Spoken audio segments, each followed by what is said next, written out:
السلام علیکم ورحمۃ اللہ وبرکاتہ۔ ایک ہے حوض کوثر اور ایک ہے نہر کوثر۔ نہر جو ہے یا دریا جو ہے یہ جنت میں ہے جو نبی صلی اللہ علیہ وسلم کو عطا ہوا، یعنی جنت میں ایک نہر ہے جو اللہ تعالیٰ نے اپنے نبی کو صلی اللہ علیہ وسلم کو عطا کی، جس کے بارے میں سورۃ الکوثر میں اللہ تعالیٰ فرماتے ہیں بلا شبہ ہم نے تجھے کوثر عطا کی، پس تو اپنے رب کے لیے نماز پڑھ اور قربانی کر، یقیناً تیرا دشمن ہی لاولد ہے۔ تو یہاں اس مقام سے مراد وہ کوثر ہے جو جنت کی ایک نہر ہے، اور دوسرا ہے حوض کوثر۔ یہ حوض کوثر جو ہے یہ اسی زمین پر جس میں ہم رہتے ہیں، جہاں حشر کا میدان ہوگا تو یہ وہاں پر یہ حوض ہوگا۔ کوثر کا ویسے لفظی معنی ہوتا ہے کثرت اور وسعت۔ کوثر کا لفظ فوعل کے وزن پر ہے۔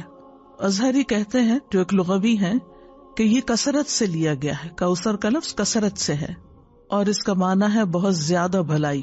فیروز آبادی کہتے ہیں کہ کوثر کا مطلب ہے ہر چیز میں کثیر تعداد، لیکن یہاں شرعی معنوں میں نہر کوثر اور حوض کوثر مختلف چیزیں ہیں، تو مختلف جگہ ہیں۔ حوض کا مطلب ہوتا ہے پانی جمع ہونے کی جگہ، اور یہ قیامت کے دن سرزمین محشر میں ہوگا، جس پر محمد صلی اللہ علیہ وسلم کی امت کے لوگ پانی پینے کے لیے آئیں گے۔ اس حوض کا پانی نہر کوثر سے آئے گا جو کہ جنت میں ہے، تو اسی وجہ سے اس کا نام حوض کوثر ہے۔ تو دونوں میں فرق ہو گیا، نہر کوثر جنت کی نہر اور حوض کوثر جنت کے باہر میدان حشر میں جہاں اس پر مسلمان وارد ہوں گے۔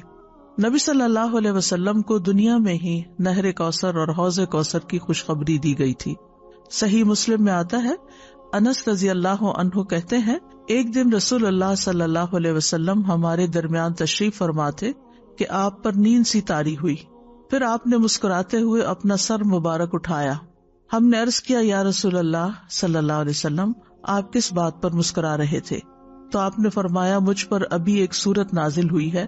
پھر آپ نے اس کی تلاوت کی اور وہ سورت الکوثر تھی۔ آپ نے فرمایا کیا تم جانتے ہو کوثر کیا ہے؟ ہم نے کہا اللہ اور اس کا رسول ہی بہتر جانتے ہیں۔ آپ نے فرمایا وہ ایک نہر ہے، مجھ سے میرے رب عز و جل نے اس کا وعدہ کیا ہے، اس میں بہت سی خوبیاں ہیں۔ وہ ایک حوض ہے جس پر قیامت کے دن میری امت کے لوگ پانی پینے کے لیے آئیں گے۔ تو آپ نے نہر کا بھی ذکر کیا اور پھر حوض کا بھی ذکر کیا۔ جہاں تک نہر کوثر کا تعلق ہے تو اس کی صفات کے بارے میں احادیث میں بہت سی چیزیں وارد ہوتی ہیں۔ مثلا سنن نسائی کی ایک حدیث میں آتا ہے تم جانتے ہو کوثر کیا ہے؟ ہم نے کہا اللہ اور اس کا رسول خوب جانتے ہیں۔ آپ نے فرمایا وہ جنت میں ایک نہر ہے جس کا مجھ سے میرے رب نے وعدہ کیا ہے، اس کے برتن ستاروں کی تعداد سے بھی زیادہ ہیں، میری امت اس پر میرے پاس آئے گی۔ یعنی نہر کوثر جنت میں ہے اور پھر اس کا پانی جو حوض کوثر پہ آئے گا اس کے بارے میں اب مزید بتایا جا رہا ہے۔ اور اس میں سے ایک آدمی کو کھینچ لیا جائے گا، میں کہوں گا میرے رب یہ تو میری امت میں سے ہے۔ اللہ تعالیٰ فرمائے گا آپ نہیں جانتے آپ کے بعد اس نے کیا نیا کام کیا۔ اس کی خوبصورتی کے بارے میں آتا ہے نبی صلی اللہ علیہ وسلم نے فرمایا، مسند احمد کی روایت ہے، میں جنت میں چل رہا تھا تو اچانک میری ایک نہر پر نظر پڑی جس کے دونوں کناروں پر موتیوں کے خیمے لگے ہوئے تھے۔ تو میں نے پوچھا ہے جبریل یہ کیا ہے؟ تو انہوں نے بتایا یہ کوثر ہے جو آپ کے رب نے آپ کو عطا فرمائی ہے۔ پھر ایک فرشتے نے اس میں اپنا ہاتھ ڈالا تو اس کی مٹی سے مہکتی ہوئی مسک نکالی۔ پھر اسی طرح رسول اللہ صلی اللہ علیہ وسلم نے فرمایا کہ مجھے کوثر عطا کی گئی ہے، وہ ایک نہر ہے جو سطح زمین کے اوپر بہتی، یعنی اندر ڈگ نہیں کی گئی بلکہ اوپر ہے۔ پھر اس کی مٹی کستوری کی ہے، اس کی کنکریاں موتی کی ہیں۔ اور جہاں تک حوض کوثر کا تعلق ہے تو یہ جنت سے باہر کی جانب ہے، اس کا پانی جنت کے اندر موجود نہر کوثر سے آتا ہوگا۔ اور اس کے بارے میں آتا ہے کہ اس کے اوپر 2 میزاب ہیں، یعنی 2 پرنالے ہیں۔ پرنالوں کا تو پتا ہوگا، جیسے خانہ کعبہ کا میزاب ہے، جب بارش پڑتی ہے تو چھت کا پانی اس پرنالے سے نیچے گرتا ہے، جیسے چائے کی کیٹلی ہوتی ہے نا تو اس کا آگے اسپاؤٹ سا ہوتا ہے، تو اسی طرح چھت کے آگے ایک اسپاؤٹ سا لگا ہوا ہوتا ہے جس سے پانی باہر آتا ہے۔ تو ایک سونے کا پرنالا ہے اور ایک چاندی کا ہے۔ تو جنت کی نہر کوثر سے ان نالوں کے ذریعے پانی اس حوض کے اندر گرتا ہے۔ تو یہ مسلمان جو ہیں جنت میں جانے سے پہلے ہی ایک طرح سے جنت کا ڈرنک پی لیں گے. حوض کوثر پر ایمان لانا واجب ہے، یعنی اس کی تصدیق کرنا جو ہے یہ فرض ہے ہم پر. قرطبی کہتے ہیں کہ اہل بدعت کی ایک جماعت نے اس کی تعویل میں غلو کیا ہے، یعنی کہ وہ اس کو نہیں مانتے. حضرت عمر رضی اللہ عنہ کہتے ہیں ان قریب کچھ ایسے لوگ آئیں گے جو تقدیر کو جھٹلائیں گے، اور وہ حوض کو جھٹلائیں گے، حوض کوثر کو، اور وہ شفاعت کو جھٹلائیں گے، اور وہ ان لوگوں کو بھی جھٹلائیں گے جو جہنم سے نکالے جائیں گے. تو اس میں آپ دیکھیے کہ خوارج جو تھے ان کے بھی اسی طرح کے عقائد تھے کہ کبیرہ گناہ کا کرنے والا جو ہے وہ کافر ہو جاتا ہے، اور کافر جو ہے وہ ہمیشہ جہنم میں رہے گا، لہٰذا کوئی جہنم سے نکالا نہیں جائے گا. اور پھر اسی وجہ سے وہ شفاعت کا بھی انکار کر دیتے ہیں، اور حوض کوثر کا بھی. حوض کوثر کا مقام کہاں ہے، نہیں اس کا اسپاٹ کہاں پر ہے، اس کے بارے میں اہل علم کے اندر اختلاف ہے. سوال یہ پیدا ہوتا ہے کہ کیا یہ پل صراط سے پہلے ہوگا یا بعد میں؟ تو کچھ علماء کی رائے یہ ہے کہ یہ پل صراط کے بعد ہوگا، لیکن ایک بڑی تعداد یہ کہتی ہے کہ یہ پل صراط سے پہلے ہوگا، بلکہ بعض کے خیال میں تو میزان سے بھی پہلے ہوگا، کیونکہ امت جب قبروں سے اٹھے گی تو پیاسی ہوگی، سورج قریب ہوگا، گرمی ہوگی، تو اس وقت ان کو پانی کی ضرورت ہوگی، تو وہ اس حوض پر آئیں گے. تو اس لیے راجح رائے یہی بنتی ہے کہ یہ حوض پل صراط سے پہلے ہوگا، کیونکہ اس پر پانی پینے کے لیے آنے والے بعض لوگوں کو یہاں سے ہٹا کر جہنم کی طرف لے جایا جائے گا. کیونکہ اگر یہ پل صراط کے بعد ہوتا تو جہنم میں جانے والے لوگوں کا حوض کوثر کی طرف پہنچنا ہی مشکل ہوتا، کیونکہ وہ پار ہی نہیں کر سکتے تھے.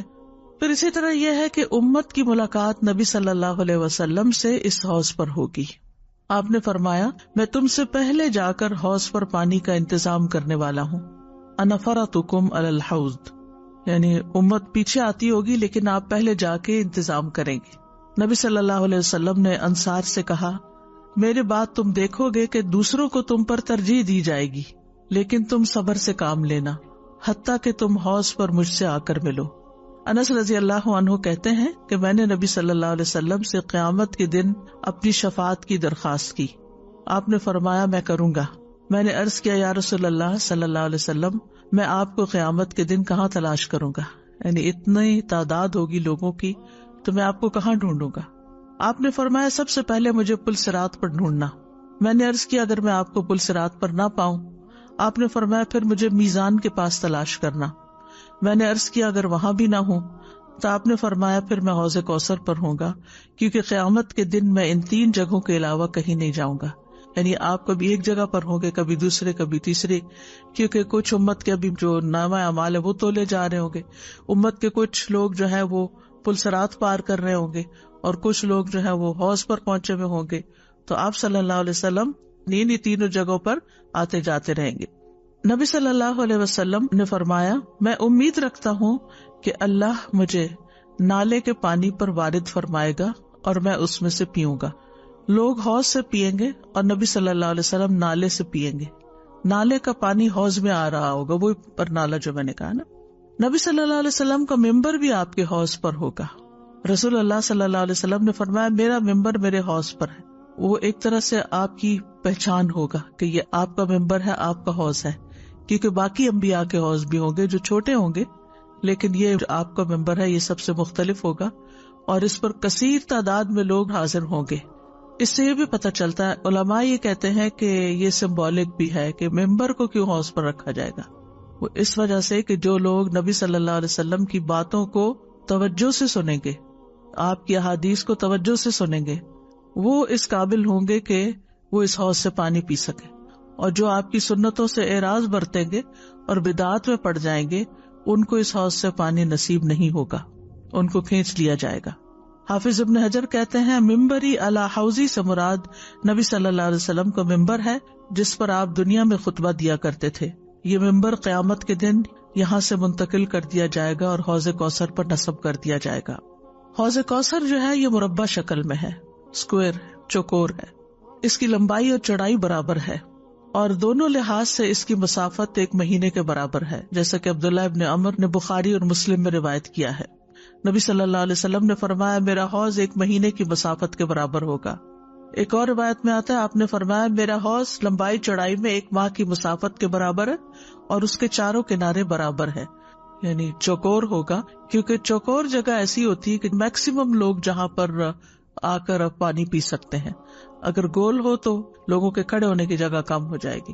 اسی طرح اگر ریکٹینگولر ہو، مستطیل ہو، تو اس میں بھی 2 سائڈ تو لمبی ہوگی لیکن 2 چھوٹی ہو جائیں گی. اور یہ جو اس کی وسعت وغیرہ کے بارے میں بعض احادیث میں آتا ہے مدینہ سے صنعاء تک ہوگا، بعض نے کہا عمان سے ایلا تک ہوگا. اور ابن حجر کہتے ہیں کہ یہ تمام روایات معنی میں ایک دوسرے کے قریب ہیں، کیونکہ یہ تمام مسافتیں تقریباً 1 مہینے کی مسافت کے قریب ہیں. یعنی ان شہروں میں اگر جانوروں پر سفر کیا جائے جیسے اونٹ وغیرہ پر، تو 1 مہینے یا کچھ کم و بیش مدت میں ایک جگہ سے دوسری جگہ پہنچ سکتے ہیں. یعنی آپ نے کبھی ایک شہر کا نام لیا، کبھی دوسرے کا نام لیا.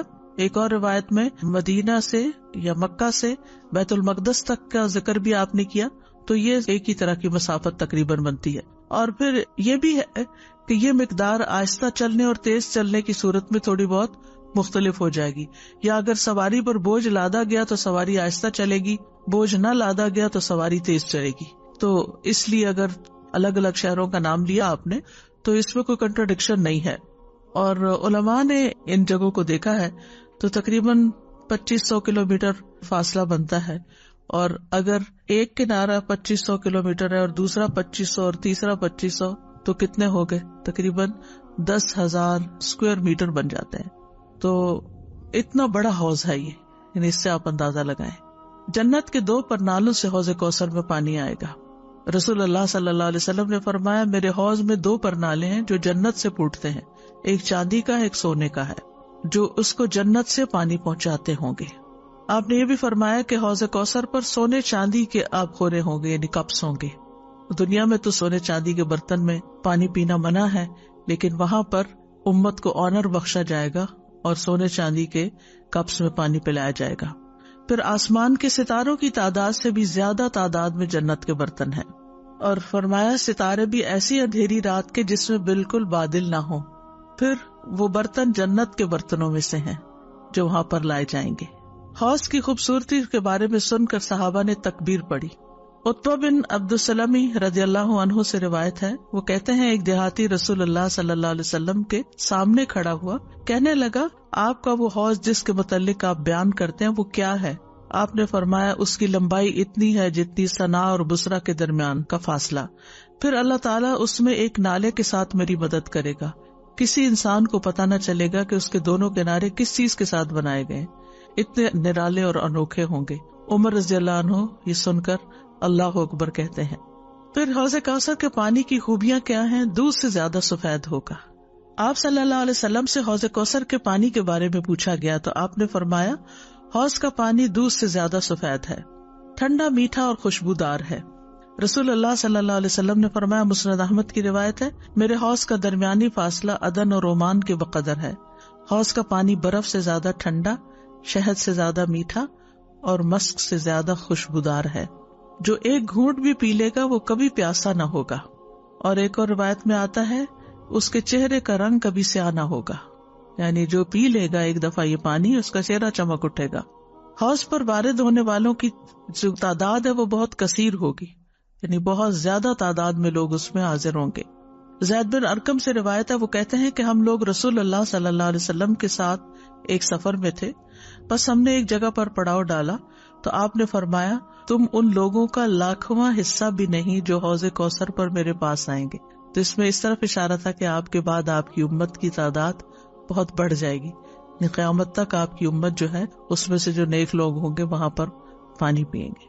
عمر بن مرہ کہتے ہیں میں نے زید سے کہا آپ لوگ اس دن کتنے تھے؟ انہوں نے کہا 700 یا 800 تھے. حوض پر آنے والے لوگ پسندیدہ ہوں گے. خولہ بنت حکیم کہتی ہیں میں نے کہا یا رسول اللہ کیا آپ کا حوض ہوگا؟ آپ نے فرمایا ہاں، اور اس حوض پر میرے پاس آنے والوں میں سب سے زیادہ پسندیدہ لوگ تمہاری قوم کے لوگ ہوں گے. یہ انصاریہ تھی. حوض پر آنے والوں کی اکثریت فقراء مہاجرین کی ہوگی. نبی صلی اللہ علیہ وسلم نے فرمایا حوض کوثر پر آنے والوں میں اکثریت فقراء مہاجرین کی ہوگی جو پراگندہ بالوں والے اور میلے کپڑوں والے ہیں. وہ آسودہ حال عورتوں سے شادی نہیں کرتے، کر نہیں سکتے، بند دروازے ان کے لیے نہیں کھولے جاتے اور وہ اپنی ذمہ داریاں ادا کرتے ہیں لیکن ان کے حقوق پورے نہیں کیے جاتے. یعنی جو لوگ مکہ سے ہجرت کر کے مدینہ آئے اور ان کے رہنے اور کھانے پینے کا کوئی پراپر انتظام نہیں تھا، اصحاب صفہ میں بہت سے لوگ شامل تھے، تو ظاہر ہے کہ نہ لباس زیادہ نہ کھانا پینا زیادہ، ان کی معاشی حالت جو تھی وہ ایسی نہ تھی کہ لوگ ان کی طرف توجہ دیتے، ان سے رشتہ قائم کرنے میں یا ان کے ساتھ تعلق رکھنے میں، لیکن قیامت کے دن ان کی بہت بڑی اہمیت ہوگی ان کی قربانیوں کی وجہ سے۔ یہ حدیث جب حضرت عمر رضی اللہ عنہ نے سنی تو رونے لگے، کہنے لگے تو میں تو ان لوگوں میں شامل نہیں ہوں، کیونکہ میرے تو بال بھی ویسے نہیں اور کپڑے بھی ویسے نہیں ہیں، یعنی میں تو ان سے بہت بہتر حال میں ہوں۔ تو بہرحال یہ حضرت عمر کا تقویٰ تھا، اور وہ ہمیشہ اس بات کے حریص ہوتے تھے کہ وہ جنت میں جانے والوں کی فہرست میں شامل ہوں۔ پھر ایک اور حدیث میں آتا ہے، نبی صلی اللہ علیہ وسلم نے فرمایا، حوض پر ان فقراء اور مہاجرین کا رش اور بھیڑ ہوگی جو اللہ کے راستے میں جہاد کرتے ہیں اور اللہ کے راستے میں شہید ہو جاتے ہیں۔ پھر اسی طرح وہ لوگ جو قرآن و سنت کو تھامے رکھیں اور اہل بیت کو تھامے رکھیں۔ رسول اللہ صلی اللہ علیہ وسلم نے فرمایا، میں تم میں وہ چیزیں چھوڑ کر جا رہا ہوں کہ اگر تم اسے تھامے رکھو گے تو کبھی گمراہ نہ ہوگے۔ ان میں سے ایک دوسری سے بہت بڑی ہے، اور جو بڑی ہے وہ اللہ کی کتاب ہے، گویا کہ آسمان سے زمین تک ایک رسی لٹک رہی ہے۔ یعنی اللہ کی کتاب کو کس سے تشبیہ دی؟ ایک رسی لٹکنے کی طرح۔ اور دوسری میرے اہل بیت، یہ دونوں حوض کوثر پر پہنچنے تک کبھی جدا نہیں ہوں گے، بس دیکھو کہ میرے بعد ان سے کیا سلوک کرتے ہو۔ پھر اسی طرح اہل یمن کی حوض پر خصوصی آوبگت ہوگی۔ اللہ کے نبی صلی اللہ علیہ وسلم نے فرمایا، قیامت کے دن میں اپنے حوض کے پچھلے حصے میں ہوں گا اور اہل یمن کے لیے لوگوں کو ہٹا رہا ہوں گا، ان کو خاص پروٹوکول دیا جائے گا، خاص توجہ دی جائے گی، اور باقی لوگوں کو اپنے لاٹھی سے ہٹاؤں گا تاکہ پانی یمن والوں کے لیے بہہ کر آئے۔ اس کی وجہ کیا ہے؟ اہل یمن کو حوض پر عزت کیوں ملے گی؟ امام نووی مسلم کی شرح میں فرماتے ہیں، یہ عزت اہل یمن کے لیے ہے تاکہ پینے میں ان کو مقدم کیا جائے، کیونکہ انہوں نے جلدی اسلام قبول کیا تھا اور اسلام میں بہتر کارکردگی پیش کی تھی، یعنی نیکیوں میں جلدی آگے بڑھ گئے تھے، اور انصار کے لوگ یمن میں سے ہیں۔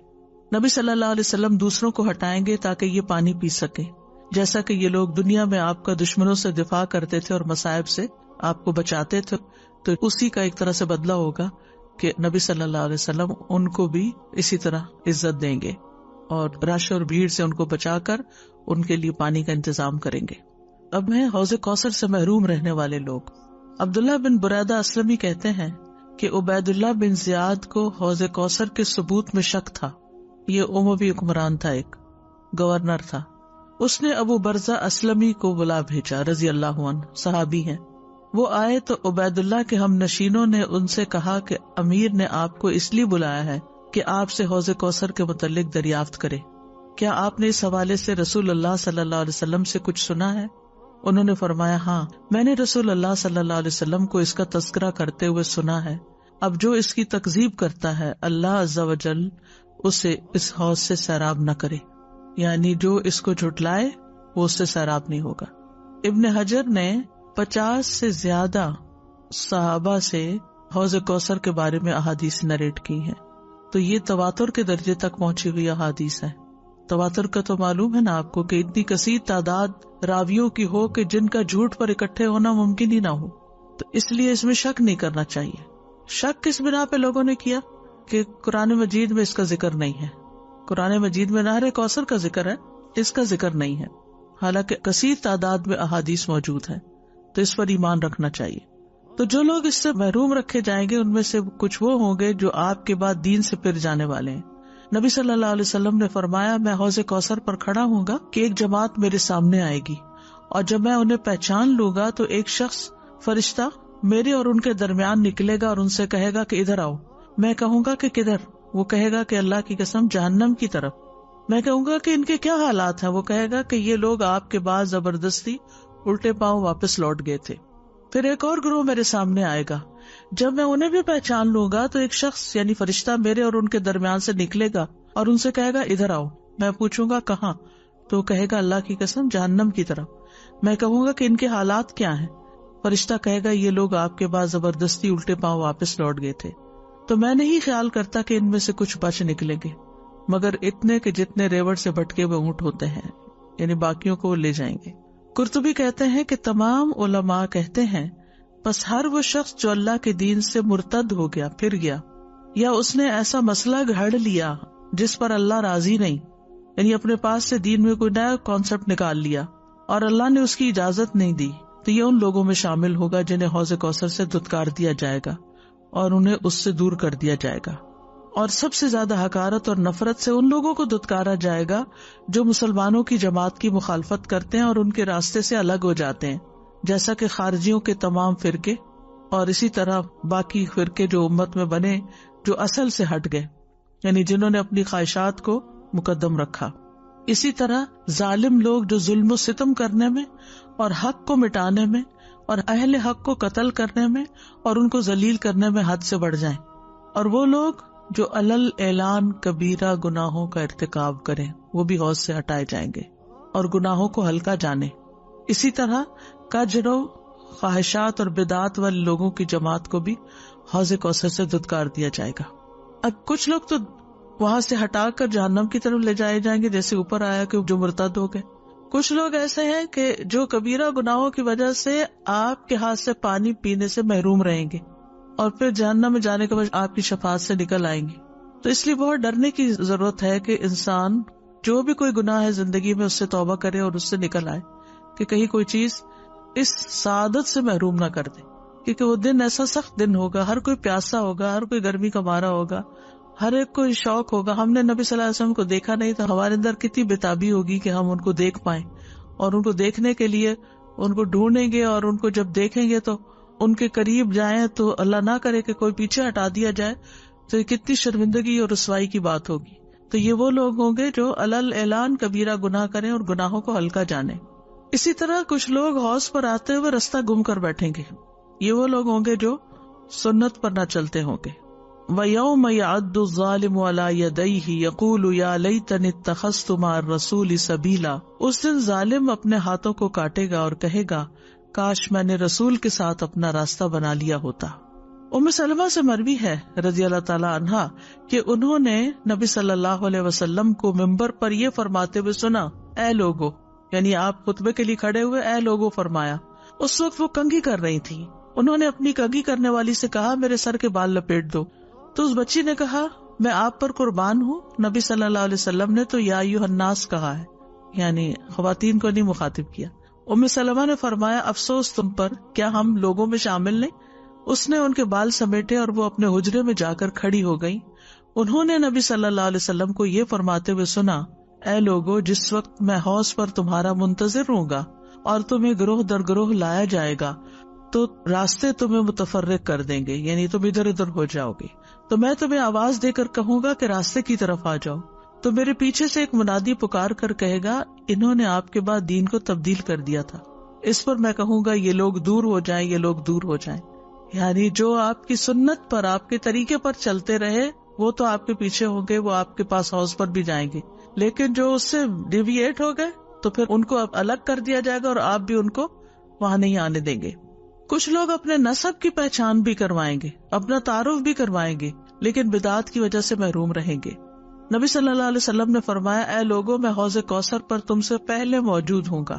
جب تم وہاں پہنچو گے تو ایک آدمی کہے گا، یا رسول اللہ، میں فلاں بن فلاں ہوں، جیسے ہم کسی کہتے ہیں میں فلاں ہوں، آپ مجھے پہچانتے نہیں۔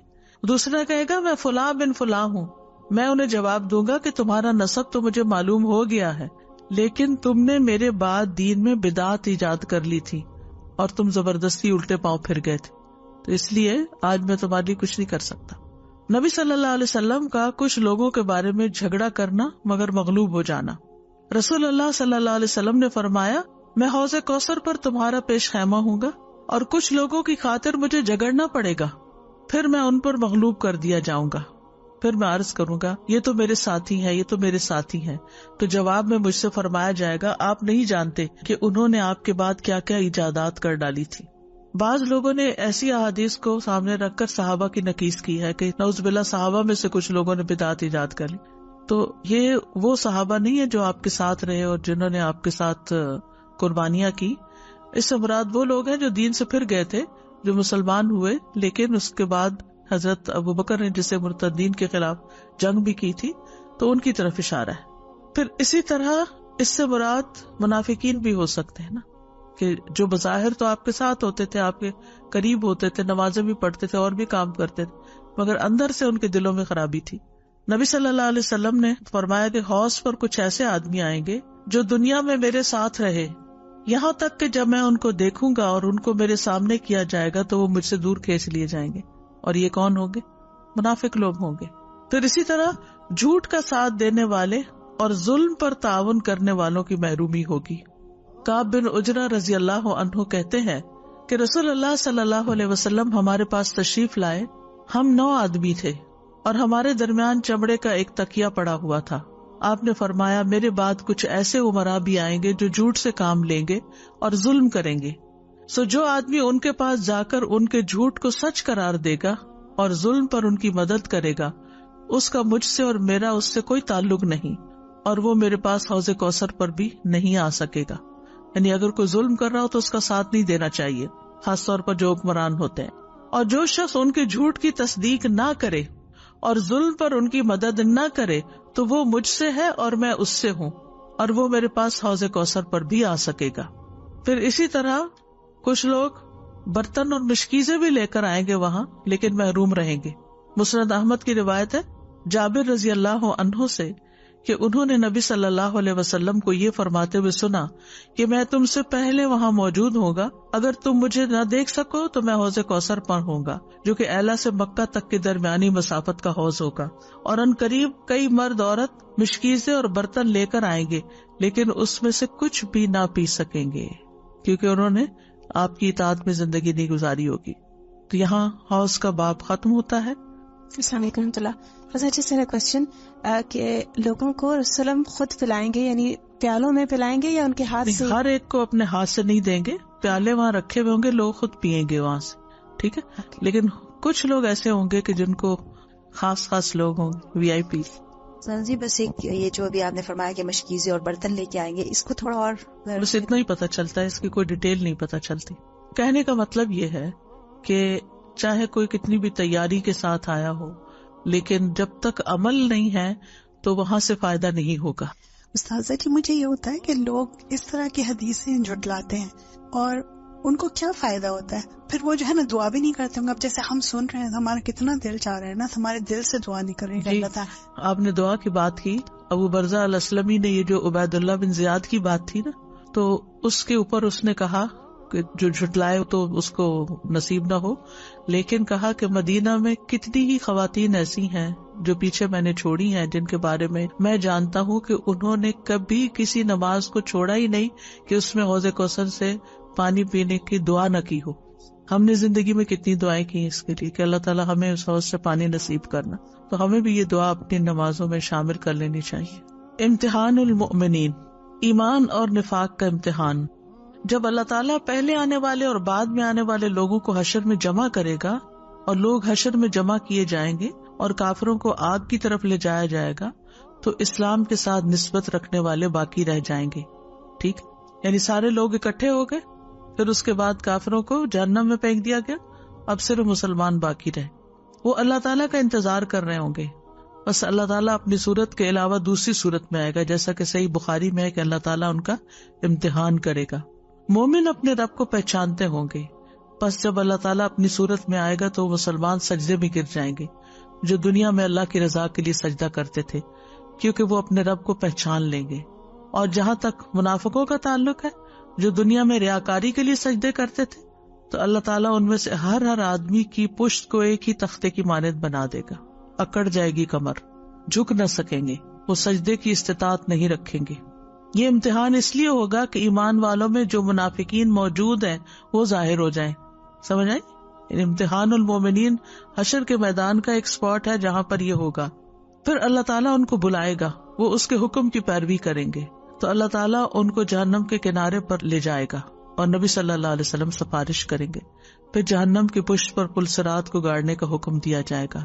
تو اس سے کیا پتہ چلتا ہے کہ اس سے پہلے پھر پل صراط کو جہنم کی پشت پہ گاڑ دیا جائے گا، اور یہی الصراط ہے، یعنی یہی وہ راستہ ہے جس سے گزر کر لوگ جنت کی طرف جائیں گے. پھر یہ کہ تمام امتیں اپنے اپنے معبودوں کے ساتھ مل جائیں گی. ابو سعید خدری کہتے ہیں، ہم نے پوچھا اللہ کے رسول، کیا قیامت کے دن ہم اپنے رب کو دیکھیں گے؟ آپ نے فرمایا، مطلب صاف ہونے کی صورت میں کیا تمہیں سورج اور چاند دیکھنے میں کوئی دقت محسوس ہوتی ہے؟ ہم نے کہا نہیں. آپ نے فرمایا پھر یقیناً تمہیں اپنے رب کے دیدار میں اس دن کوئی تکلیف پیش نہیں آئے گی جیسے تمہیں سورج اور چاند دیکھنے میں کوئی مشقت نہیں ہوتی. پھر فرمایا ایک اعلان کرنے والا اعلان کرے گا، ہر قوم اس کے ساتھ جائے جس کی وہ پوجا کرتی تھی. تب صلیب کے پجاری اپنی صلیب کے ساتھ، بتوں کے پجاری اپنے بتوں کے ساتھ، اور سارے معبودان باطلہ کے پوجا پاٹ کرنے والے اپنے معبودوں کے ساتھ چلے جائیں گے، یہاں تک کہ اللہ کی عبادت کرنے والے نیک اور بد اور بچے کچے اہل کتاب باقی رہ جائیں گے. اس کے بعد جہنم ان کے سامنے لائی جائے گی جو سراب کی طرح ہوگی. پھر یہود سے پوچھا جائے گا تم کس کی عبادت کرتے تھے؟ وہ کہیں گے ہم اللہ کے بیٹے عزیر کی پوجا کرتے. انہیں کہا جائے گا تم جھوٹے ہو، اللہ کی نہ بیوی یا نہ اولاد. اب تم کیا چاہتے ہو؟ وہ کہیں گے ہم پانی پینا چاہتے ہیں کہ ہمیں اس سے سیراب کیا جائے. ان سے کہا جائے گا جاؤ پانی پیو، تو وہ جہنم میں گر پڑیں گے کہ سراب کے پیچھے جاتے جاتے جاتے اندر چلے جائے. پھر اسی طرح نصارہ سے پوچھا جائے گا تم کس کی عبادت کرتے تھے؟ وہ جواب دیں گے ہم اللہ کے بیٹے مسیح کی پوجا کرتے تھے. ان سے کہا جائے گا تم جھوٹے ہو کیونکہ اللہ کی نہ کوئی بیوی ہے نہ بیٹا.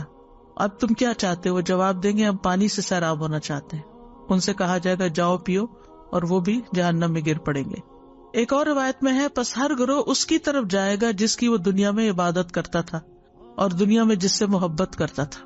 آپ نے فرمایا وہ چلیں گے اور ان کے لیے ان چیزوں کی شبیہ کر دی جائے گی، یعنی وہ چیزیں وہ انسان ہو یا کچھ تو ان کی پکچر جیسے سامنے آ جائے گی جن کی وہ عبادت کرتے تھے. پس ان میں سے بعض سورج کی طرف چلے جائیں گے، بعض چاند کی طرف، بعض پتھروں کے بتوں کی طرف، ان شبیہوں کی طرف جن کی وہ عبادت کرتے تھے. جو عیسیٰ علیہ السلام کی عبادت کرتے تھے ان کے لیے شیطان کو عیسیٰ علیہ السلام کی شکل میں کر دیا جائے گا. جو عزیر علیہ السلام کی عبادت کرتے تھے ان کے لیے شیطان کو عزیر علیہ السلام کی شکل میں کر دیا جائے گا. پھر امت محمد باقی رہ جائے گی.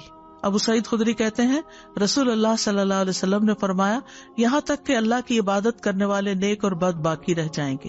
پھر ان سے کہا جائے گا تمہیں یہاں کس چیز نے روک رکھا ہے جبکہ باقی سب لوگ اپنے معبودوں کے ساتھ جا چکے ہیں؟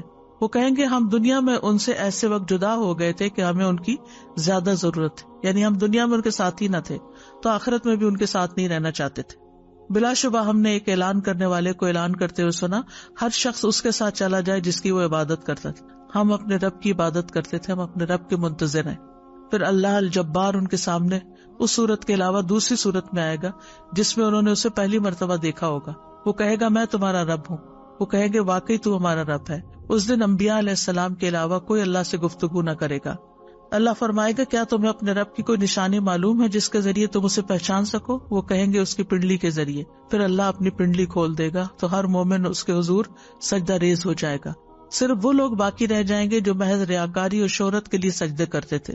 وہ سجدہ کرنا چاہیں گے لیکن ان کی کمر تختے کی طرح سخت ہو جائے گی. یہ آتا ہے سورۃ القلم میں یوم یکشف عن ساق ویدعون الی السجود فلا یستطیعون. ایک روایت میں ہے کہ محمد صلی اللہ علیہ وسلم اور آپ کی امت باقی رہ جائے گی. پھر اللہ تبارک و تعالیٰ اپنی صورت میں امت محمد صلی اللہ علیہ وسلم کے پاس تشریف لائے گا اور فرمائے گا تمہیں کیا ہے، تم کیوں نہیں جاتے جیسے لوگ جا رہے ہیں؟ وہ کہیں گے ہمارا جو معبود ہے ہم اسے دیکھ نہیں رہے. پس وہ فرمائے گا اگر تم اسے دیکھ لو تو کیا پہچان لو گے؟ وہ کہیں گے کہ ہاں ہمارے اور اس کے درمیان ایک علامت اور نشانی تھی، جب ہم اسے دیکھ لیں گے تو پہچان لیں گے. فرمایا وہ کیا ہے؟ تو کہیں گے اپنی پنڈلی کھولے گا اللہ تعالیٰ. بس جب وہ اپنی پنڈلی کھولے گا تو ہر وہ شخص جو اس زمین پر ہوگا وہ سجدہ کرتے ہوئے گر پڑے گا، اور ایک قوم باقی رہ جائے گی جن کی پیٹھیں گایوں کی سینگوں کی طرح سخت ہوں گی. وہ سجدہ کرنے کا ارادہ کریں گے لیکن وہ کر نہ سکیں گے کیونکہ دنیا میں جب صحیح سلامت تھے اور انہیں سجدے کی طرف بلایا جاتا تھا تو وہ سجدہ نہیں کرتے تھے، نماز نہیں پڑھتے تھے. اب یہ جو واقعہ پیش آنے والا ہے اس کا ذکر قرآن مجید میں بھی موجود ہے. سورۃ القلم کی آیت 42 سے 43 ہے یوم یکشف عن ساق ویدعون الی السجود فلا یستطیعون خاشعۃ ابصارهم ترہقهم ذلہ وقد كانوا يدعون الی السجود وهم سالمون. جس دن پنڈلی کھول دی جائے گی اور انہیں سجدہ کرنے کو بلایا جائے گا تو یہ سجدہ نہ کر سکیں گے. ان کی نگاہیں جھکی ہوئی ہوگی، ان پر ذلت چھا رہی ہوگی. وہ دنیا میں سجدے کی طرف بلائے جاتے تھے، اس وقت وہ صحیح سالم تھے. اسی طرح منافق سجدہ نہ کر سکے گا.